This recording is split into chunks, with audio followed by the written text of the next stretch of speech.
Comenzamos en esta noche con la carta de Judas, que es una advertencia, es una campana de alarma para que los cristianos que hemos alcanzado los fines de esta época podamos verdaderamente reconocer y discernir a los falsos maestros apóstatas.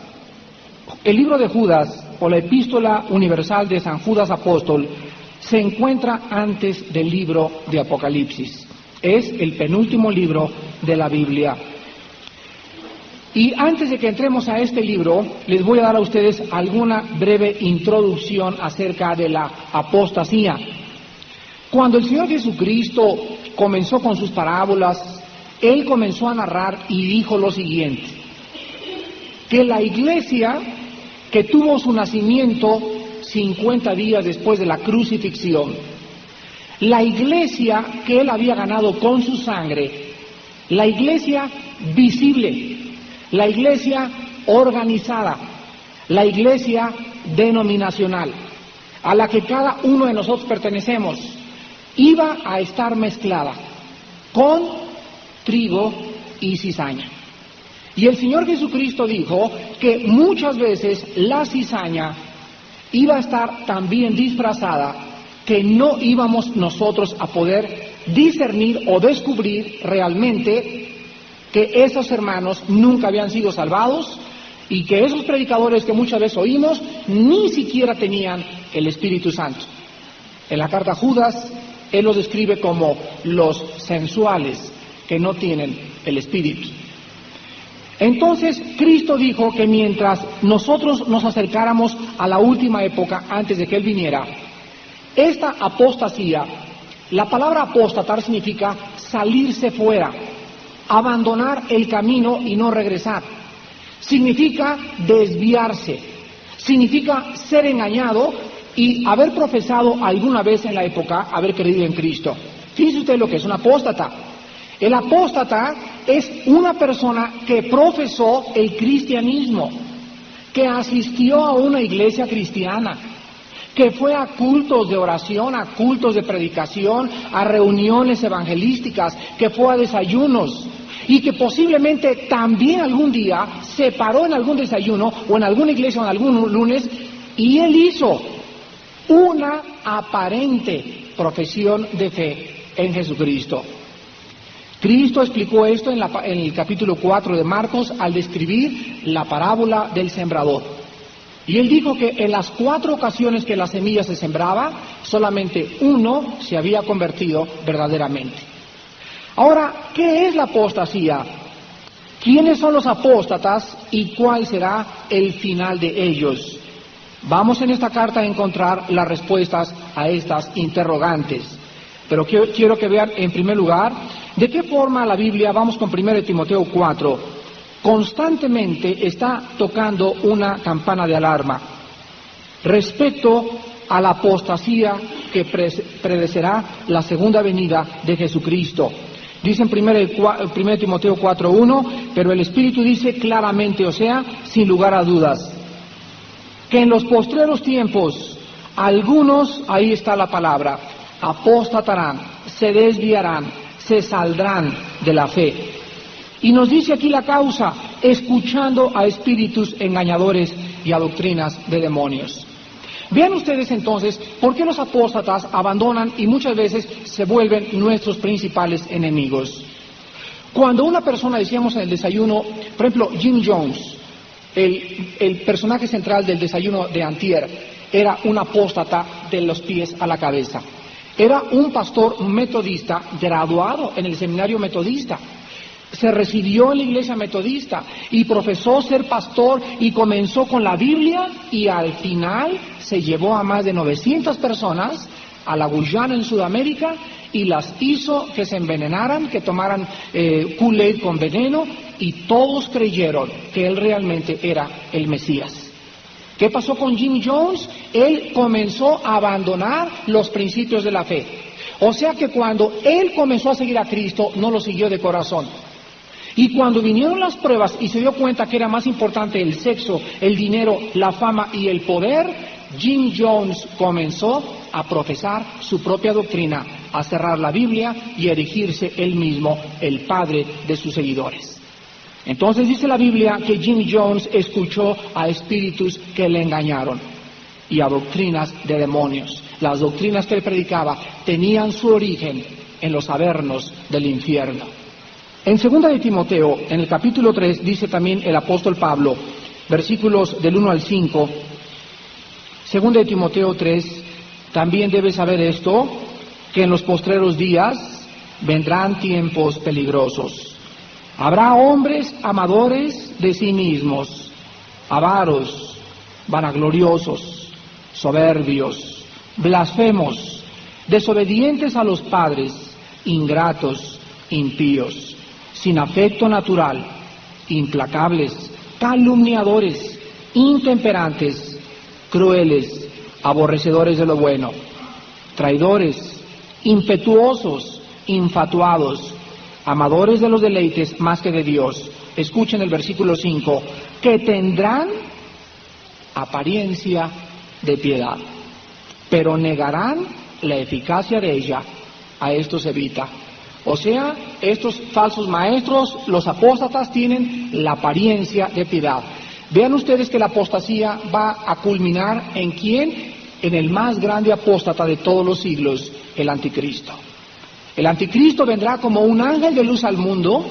El anticristo vendrá diciendo que él puede sanar todas las dolencias físicas del ser humano, que él tiene la respuesta para los problemas comerciales y económicos del ser humano, y el anticristo vendrá con la apariencia de piedad. Por eso el mundo, que no tiene el Espíritu, no podrá discernir entre un falso y un verdadero hombre de Dios. Ahora nosotros vemos aquí entonces que los apóstatas se alejan de la iglesia, pero los que se quedan, escuchen esto, los que se quedan, y ahí es donde nosotros vamos a tener que comenzar a discernir. Ahora en Semana Santa, la familia Godoy y un servidor fuimos invitados a la Convención Médica Nacional de Médicos Cristianos en la ciudad de Guanajuato.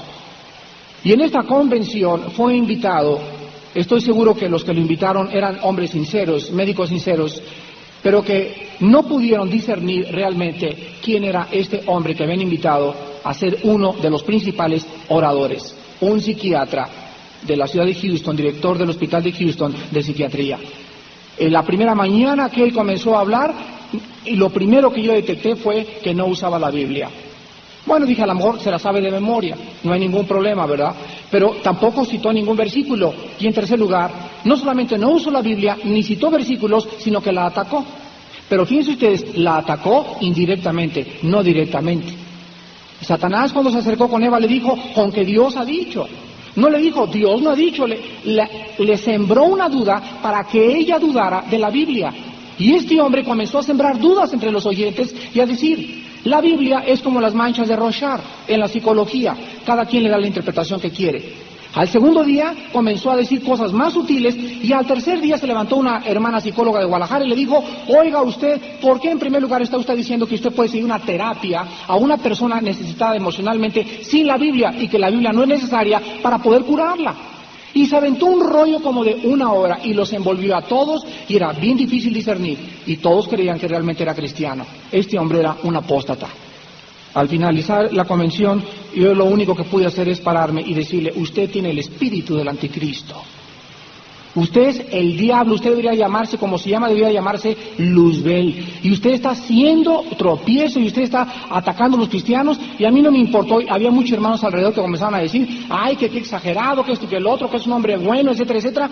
Y tenían razón, no sabe la cara de ovejita medio morir que tenía. Ojos de veras de borreguito, y debajo de todo ese disfraz se encontraba el veneno puro del mismo Satanás resucitado en su persona. La apostasía, hombres que tienen apariencia de piedad y necesitamos discernir quién es quién en estos tiempos en que estamos viviendo. Quiero mostrarles a ustedes 3 cosas que los apóstatas comienzan a meter entre la iglesia o la manera en cómo los podemos nosotros discernir. En primer lugar, los apóstatas pretenden hablar por Cristo, pero niegan, escuchen, niegan la deidad de Cristo y rechazan la autoridad de la Biblia. Este hombre ya en Guanajuato decía que la Biblia no era toda inspirada por Dios, que muchas veces había contradicciones y que muchas veces había cosas fanáticas o extremas en la Biblia. Dice en la segunda carta el apóstol Pedro, capítulo 2, versículo 10, las siguientes palabras, segunda de Pedro 2:10, y mayormente a aquellos que siguiendo la carne, andan en concupiscencia e inmundicia y desprecian el señorío, atrevidos y contumaces, no temen decir mal de las potestades superiores. Vean ustedes aquí de qué forma los apóstatas rechazan la autoridad final de la Biblia. Les voy a poner un ejemplo. Estábamos en esta convención de médicos y me preguntaban los médicos que qué pensaba yo acerca del método anticonceptivo. Que si una familia de cristianos o una pareja de jóvenes deberían usar pastillas anticonceptivas. Entonces yo sabía que es un tema de bastante controversia. Escogí 7 pasajes de la Biblia donde habla la Biblia que Dios es soberano en el nacimiento de los seres humanos, donde Dios es el que controla las matrices, donde Dios es el único que tiene la autoridad para decidir quién nace y quién muere, y Dios es el único que puede bendecir a un vientre estéril haciéndolo fructífero. Después de estos mensajes y después de estos principios bíblicos, alguien se paró y me dijo, entonces usted está siendo radical, y les contesté y les dije, discúlpenme, pero nada de lo que les he dicho yo es mi filosofía o mi verdad. Lo que les he dicho yo a ustedes es lo que la Biblia dice, y la Biblia habla, escuchen, verdades absolutas. La Biblia es radical. Aceptamos el radicalismo, el absolutismo, el extremismo y, como dicen muchos, el fanatismo muchas veces de la Biblia, o no la aceptamos. En la Biblia no hay términos medios. En la Biblia eres o no eres. En la Biblia no hay purgatorio, no hay limbo, hay cielo o hay infierno. En la Biblia no eres cristiano y arde tu corazón por el Señor, o eres realmente hijo de los poderes del mal. No hay neutralidades, no hay tibiezas, no hay términos medios. La Biblia es radical. Cristo fue radical. El Señor Jesucristo nos habla verdades absolutas.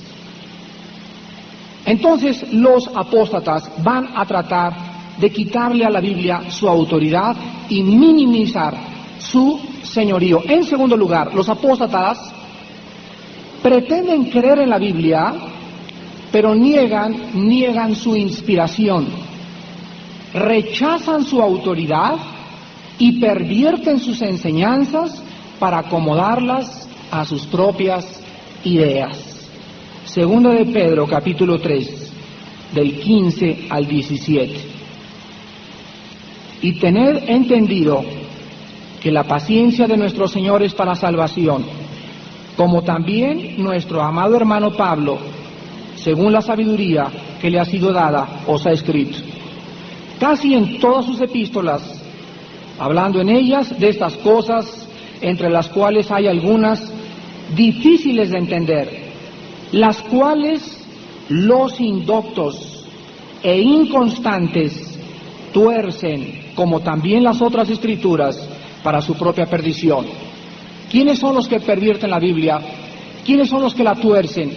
¿Quiénes son los que dicen, es que hay contradicciones en el Antiguo Testamento?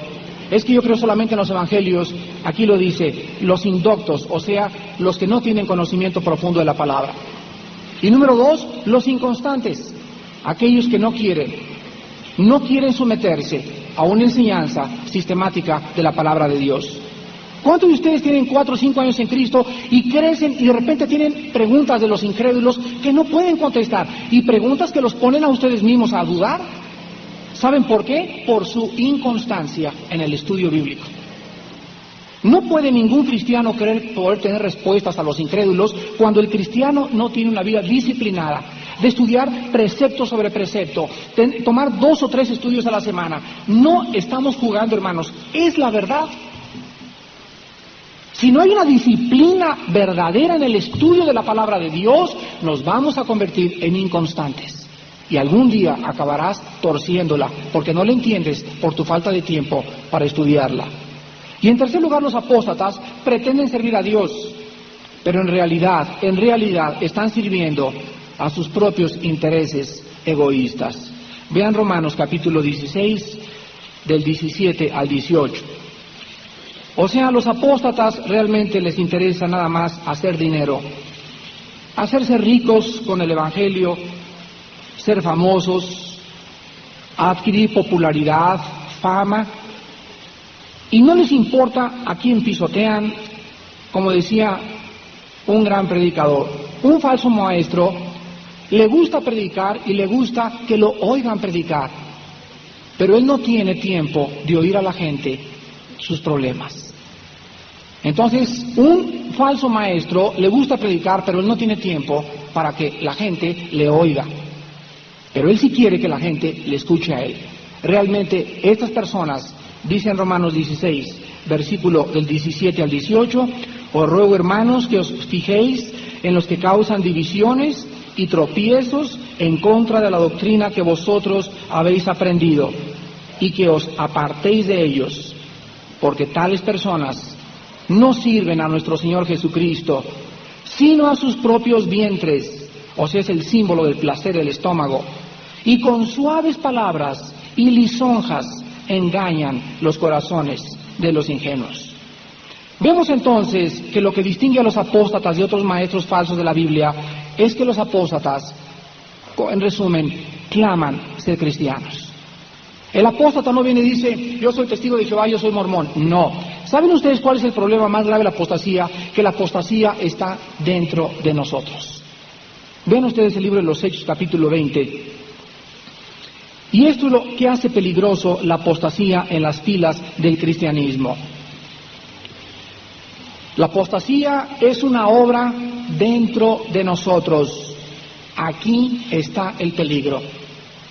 La apostasía es una obra dentro de la iglesia.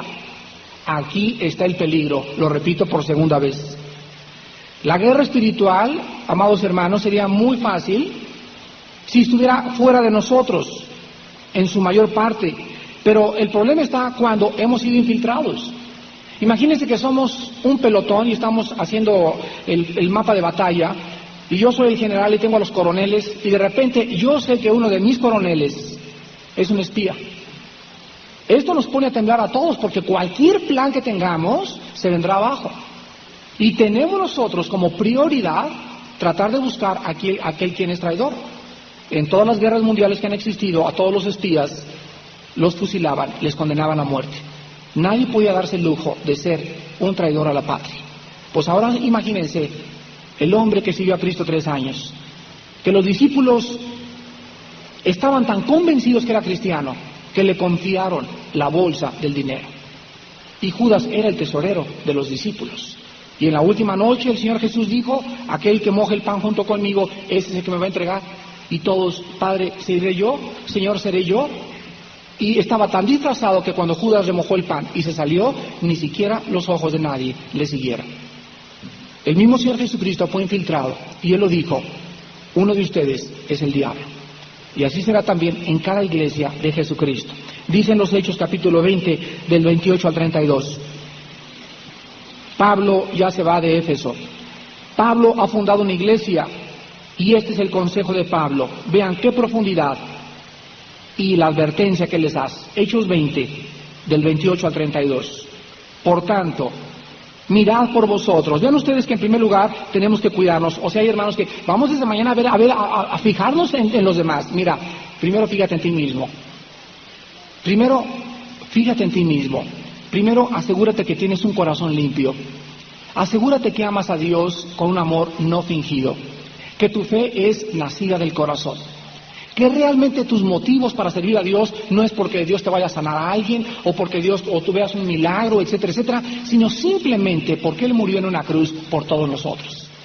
Cuando tú te asegures a ti mismo, entonces serás lleno del Espíritu Santo.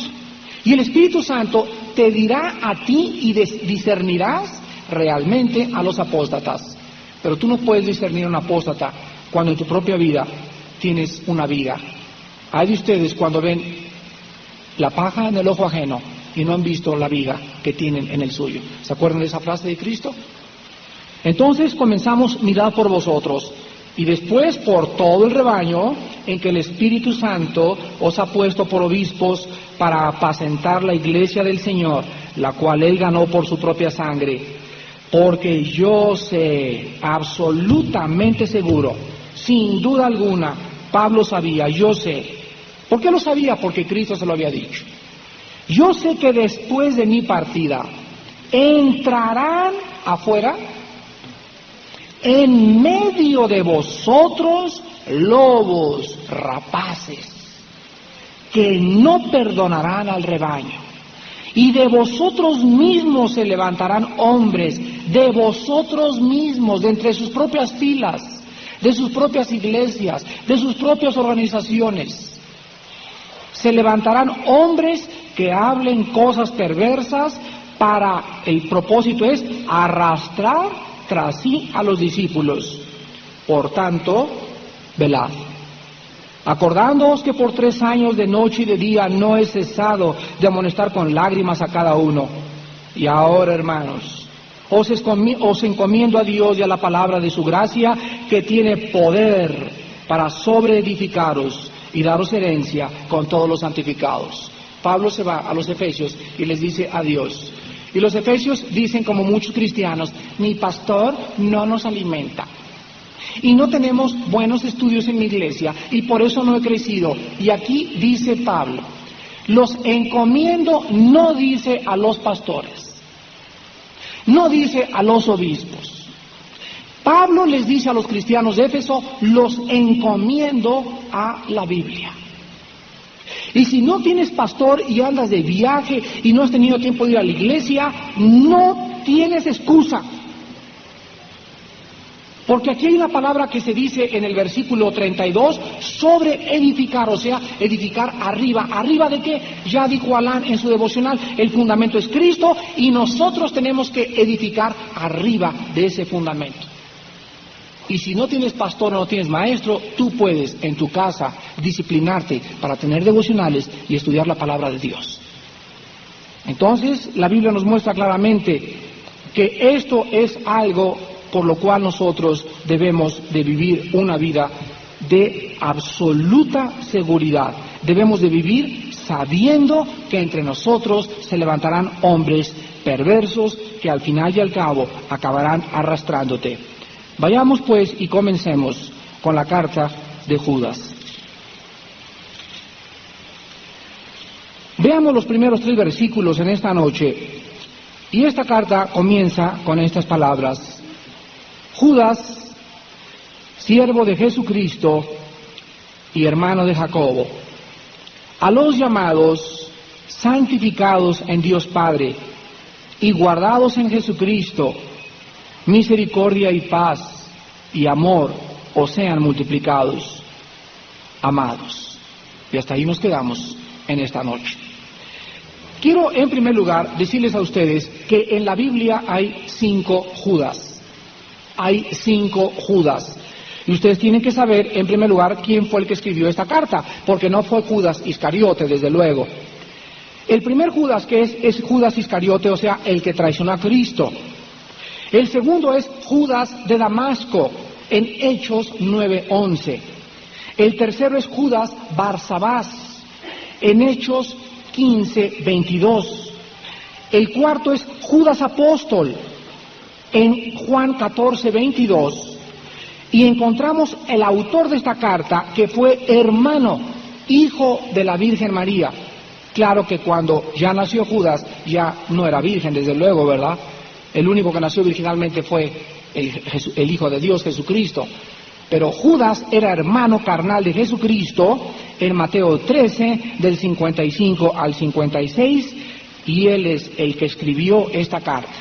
El hermano del Señor Jesucristo, ni más ni menos.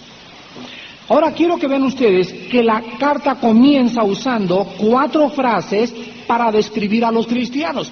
Y es maravilloso porque cuando comencé a tratar de presentar esta carta y estudiar en ella, Vi que en la introducción se presentan 4 palabras para describir nada más con 4 palabras a los cristianos, y después toda la pintura y todo el retrato que sigue abajo es la descripción de los apóstatas. Entonces, los primeros 3 versículos de Judas describen a los cristianos, a los verdaderos cristianos, y la demás carta describe a los falsos apóstatas, a los cristianos disfrazados en nuestra iglesia.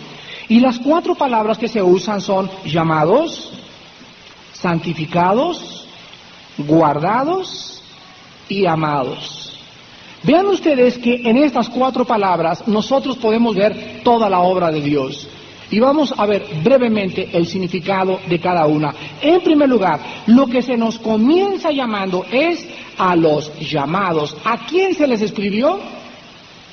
A los llamados. Y veamos en primer lugar en el capítulo 8 de Romanos que todo el cristiano ha sido llamado, y después veremos cuál es el llamado que Dios nos ha hecho. Cristo dijo, antes de este pasaje, mis ovejas oyen mi voz.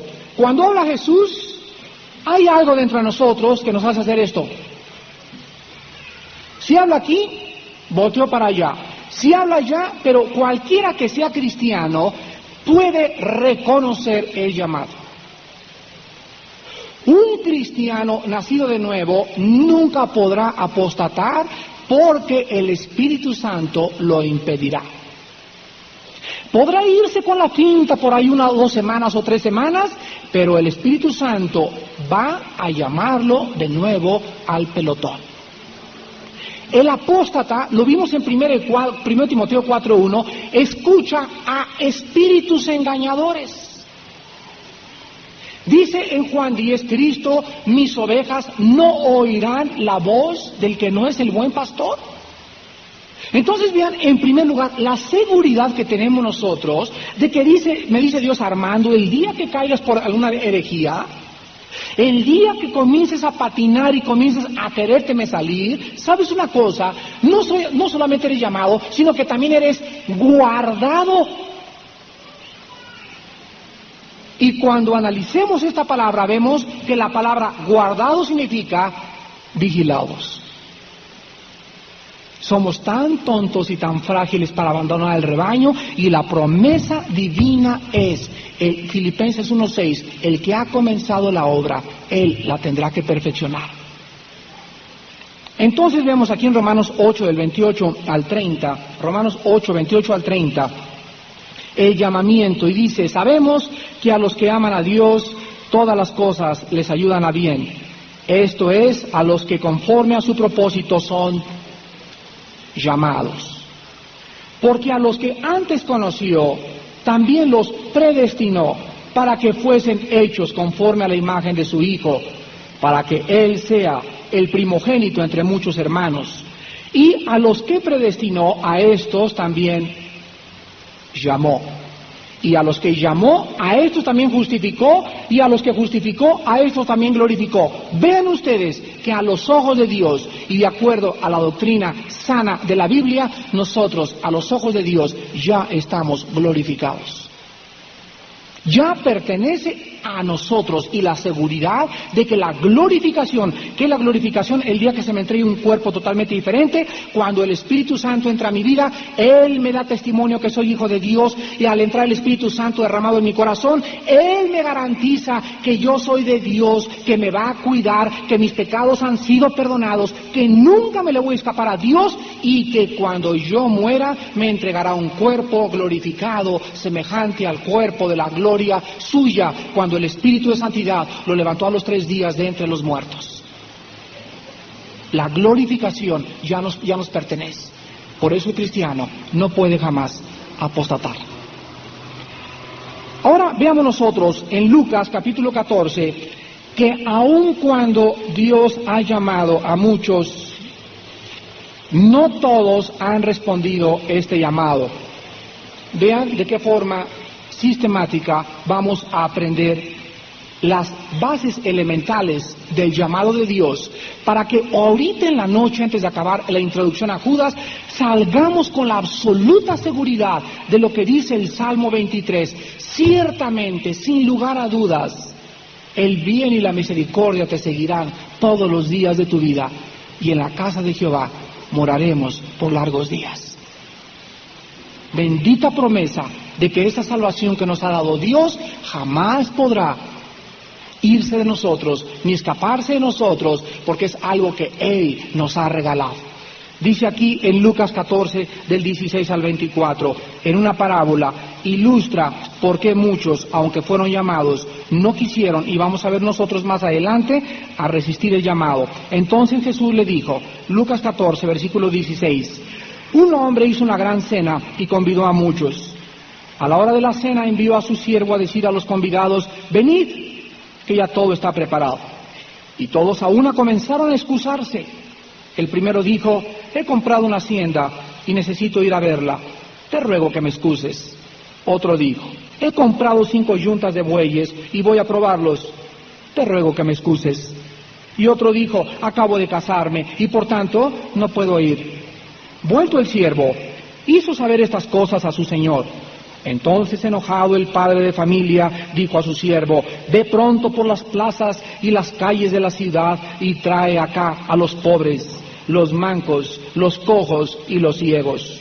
Y dijo el siervo, Señor, se ha hecho como mandaste y aún hay lugar. Dijo el Señor al siervo, ve por los caminos y por los vallados y fuérzalos a entrar para que se llene mi casa, porque os digo que a ninguno de aquellos hombres que fueron convidados gustará mi cena. Este sábado pasado en el desayuno, cuando nos levantamos y abrimos este libro, ¿qué estamos haciendo? Estamos invitando a la gente a venir. Vengan los que tengan sed. Hay perdón en Cristo. Miren ustedes que el engaño es real. Vengan, pero muchos no. Se paran el desayuno, ¿verdad, mis amantes? Mis negocios, mis licorerías. No, otro día. Está muy bonito como habla el Señor, pero otro día. Y comienzan a excusarse todos y rechazan a Cristo.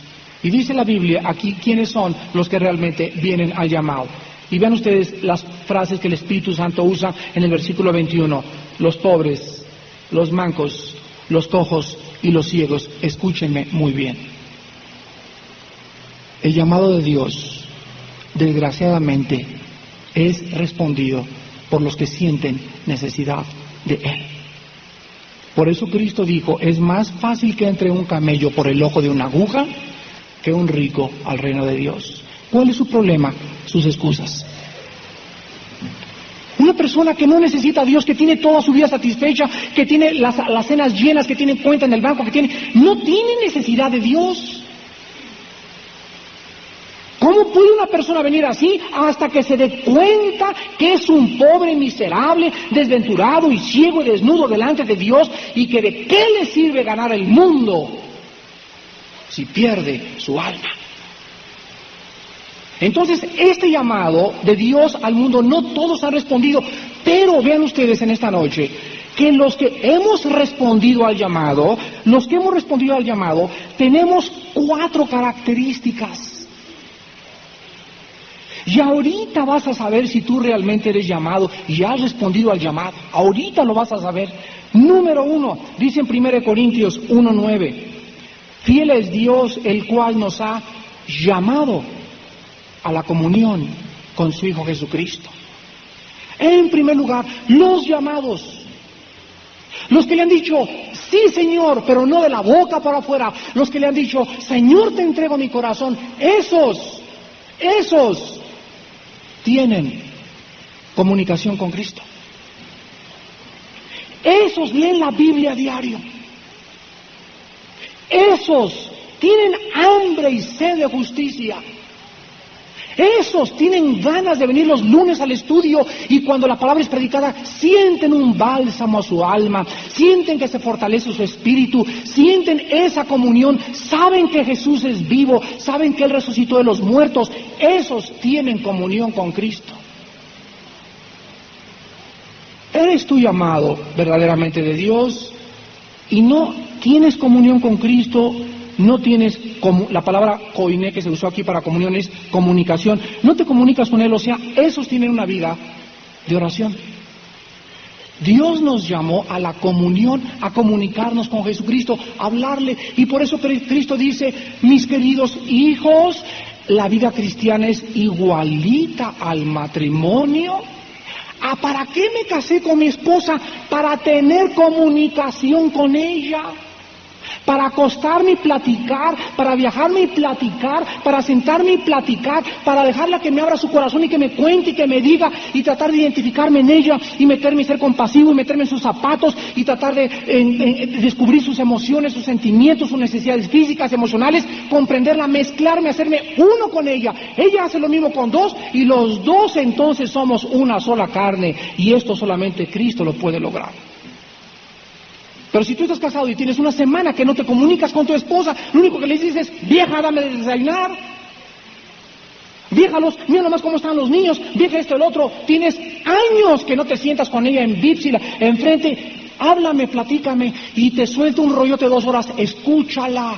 Para eso nos casamos, para tener comunión como esposos.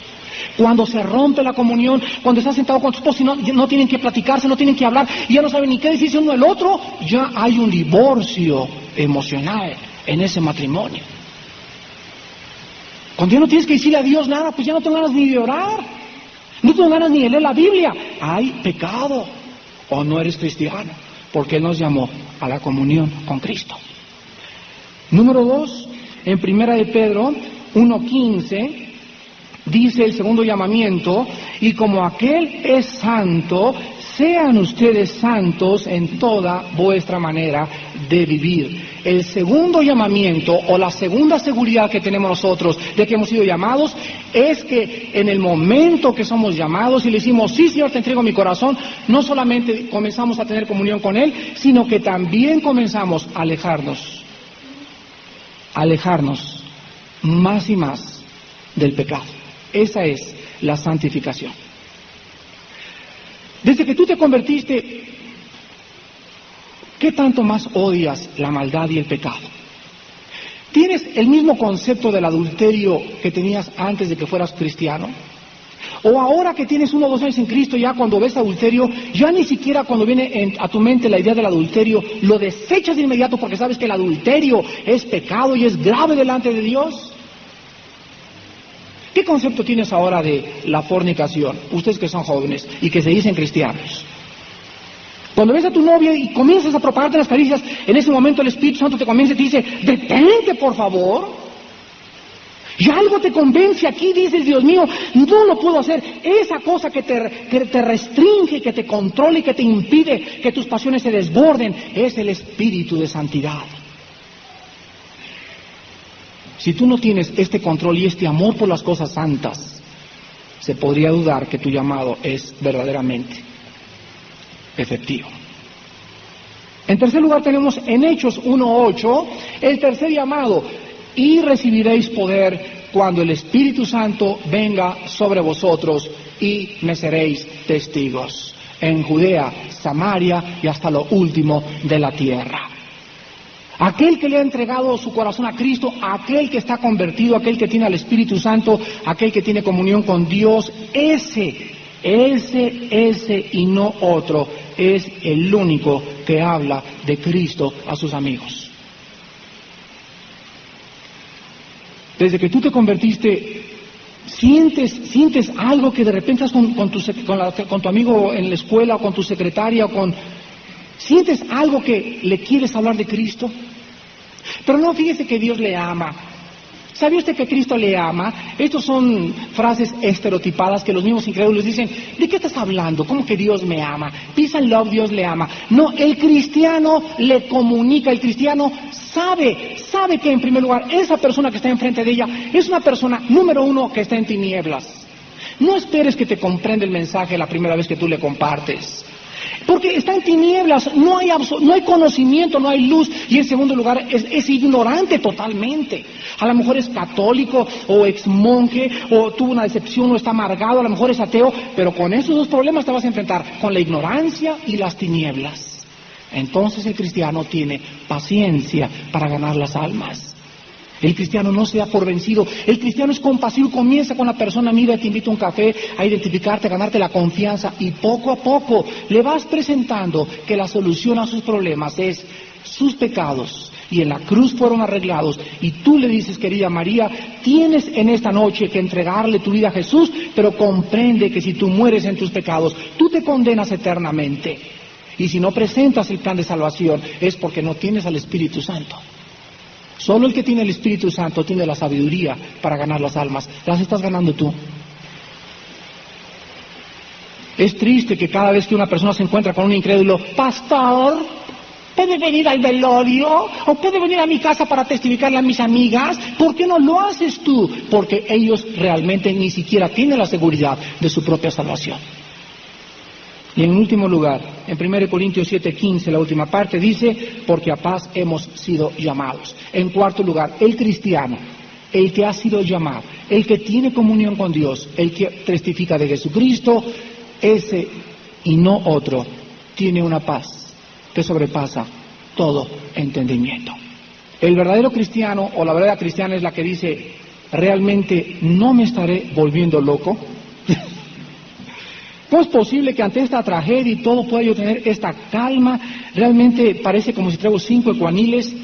¿No será que algo está mal dentro de mí? No, es el espíritu de paz que Dios ha derramado sobre todo aquel hijo suyo que tiene comunión con Él. Esa paz que sobrepasa todo entendimiento es la evidencia más grande de que realmente somos llamados por Jesucristo. Y esa paz, dice la Biblia en Colosenses 3, debe gobernarnos como un árbitro. Ahí dice, la paz de Dios gobierna vuestro corazón. La palabra gobernar ahí en el griego es arbitrear. Que cada vez que ustedes hagan algo mal y cada vez que yo hago algo mal, inmediatamente el primer síntoma, la primera manifestación, yo siempre he tratado de seguir este principio bíblico y créanmelo, que siempre me ha funcionado. Yo siempre digo en la mañana cuando oro, en esta mañana me tengo que levantar y no importa qué pase o qué circunstancias esté atravesando, no importa que prenda la televisión y que pase esto y que se cayó el ángel de la independencia, perdón, es la ángela de la independencia porque no es ángel, ¿verdad? Ya le vi el busto el otro día desde el Hotel María Isabel, etcétera, etcétera. Cuando pasen todas estas cosas, el cristiano tiene que tener paz. Y el momento que yo no tengo paz, que ya estoy, ¿verdad?, o irritado, o algo en ese momento yo sé que no estoy en mi control. Cuidado pues cuando nosotros hagamos decisiones sin tener paz. Cuidado cuando tienes prisa. Dice Isaías, el que cree no se apresure. Qué precioso versículo. Realmente dice que la prisa es pecado. La prisa es pecado. Porque todo está bajo el control de Dios y todas las decisiones que tomemos tienen que ser tomadas con la paz de Dios, con tranquilidad y con el relajamiento total de que el Espíritu Santo me está guiando. Y si no tengo esa paz, no me caso, ni hago el negocio, ni me voy de viaje, ni compro ese coche, ni compro esa motocicleta, si no tengo esa paz, yo no puedo garantizar que me está guiando el Espíritu Santo. Regresamos a Judas y veamos la segunda palabra, y es la palabra santificados. Aquí vemos que los cristianos no solamente somos llamados, en el momento, vean ustedes los pasos de la vida cristiana, Dios nos llama, respondemos. Ya vemos que no todos responden, porque Dios ha extendido su llamamiento a toda la humanidad. De tal manera amó Dios al mundo que ha dado su unigénito para que todo aquel que en él cree. El Evangelio se extiende al mundo entero. Los que tengan hambre, vengan y compren pan y vino sin dinero. Los que tengan sed, vengan a saciar su sed. Los que se sientan insatisfechos, vengan a Cristo y ríos de agua viva. Pero vemos que no todos han respondido a este llamado. Ahora, los que han respondido, viene Dios y los agarra y los pone aparte. Esto se llama santificar. Dice en 1 Corintios 6, 19 al 20, ¿o qué no sabéis que vuestros cuerpos son templo del Espíritu Santo? ¿Y que no sois vuestros? ¿Y que habéis sido comprados por precio? Glorificad pues a Dios en vuestro cuerpo y en vuestro espíritu, los cuales son de Dios. La palabra santo no significa que seamos buenos, no significa que seamos mejores que otras personas, no significa que porque había algo bueno Dios nos hizo santos. La palabra santo significa que Dios ha entrado a vivir a mi cuerpo y eso me hace ser diferente de los demás.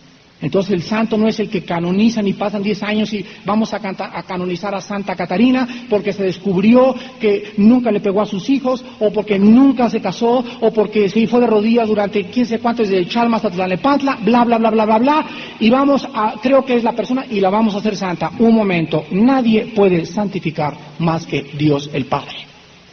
En tercer lugar tenemos guardados, la palabra guardados, y esto significa que aquí se usó la palabra griega tereo, y significa vigilados.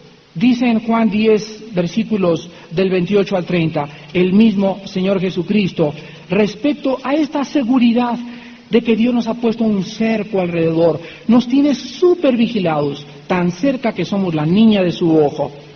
Dice Juan 10, del 28 al 30, yo les doy vida eterna, y no perecerán jamás, ni nadie las arrebatará. ¿En dónde estamos los cristianos?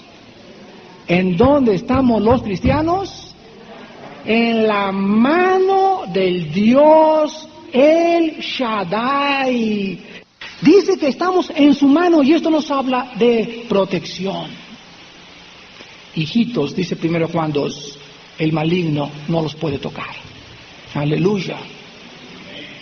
Porque ni la tribulación, ni la espada, ni el hambre, ni los demonios, ni Drácula, ni el anticristo, ni el enchamucado, ni nada nos podrá separar, ni el infierno, ni los ángeles, ni los arcángeles, ni nada que pase del amor de Dios en Cristo Jesús. Qué maravilloso levantarse en la mañana y saber esto. Padre Santo, en esta mañana me levanto y soy guardado por ti, por tu poder. Nadie en este momento me puede tocar, ningún camión me puede atropellar, nadie me puede tocar si no es por tu santa voluntad. Me siento seguro en ti. Entonces, ¿por qué tenéis miedo?